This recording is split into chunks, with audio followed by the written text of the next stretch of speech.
मंदिराच्या बाहेर लिहिलेलं एक सुंदर वाक्य. जर उपवास करून परमेश्वर आनंदी असते तर या जगातील रिकामे पोट असलेला भिकारी मनुष्य जगात सर्वात सुखी असता.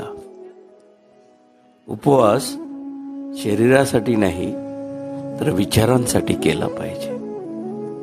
मनुष्य स्वतःच्या नजरेत सुखी असला पाहिजे. जग तर परमेश्वरापासून सुद्धा दुखी आहे. मित्र हो, चिमण्या जिवंत असताना कीटक खातात आणि याच चिमण्या जेव्हा मृत्यू पावतात तेव्हा हेच कीटक त्यांना खातात.